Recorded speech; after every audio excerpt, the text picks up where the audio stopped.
یہ بھی میں آپ کے سامنے ڈسکس کر رہا تھا اسٹریپٹوکوکس بیکٹیریاز کے متعلق کہ یہ ریموٹک فیور کے اندر، جوڑوں کے درد اور بخار کے اندر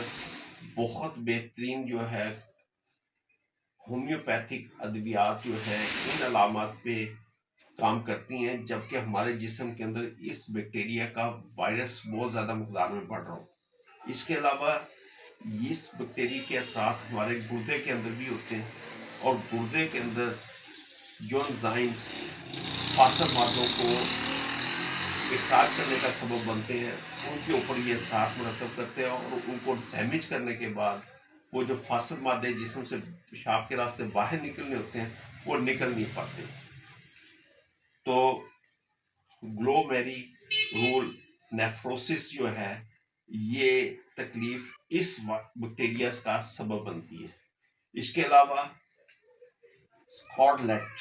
فیور یہ بھی اسی وائرس کا سبب بنتا ہے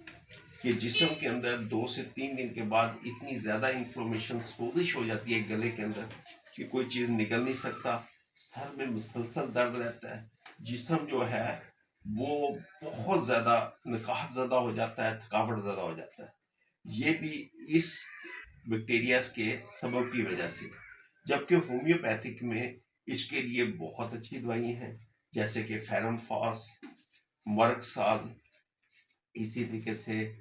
بیلا ڈونا، اسی طریقے سے ہمارے ہومیوپیتھک کے اندر بہت زبردست دوائی ہے بریٹا کارڈ، ٹیوبرکولینم۔ یہ وہ دوائیں ہیں جو گلے کی سوزش کے اندر جو ہے بہترین کام سر انجام دیتی ہیں۔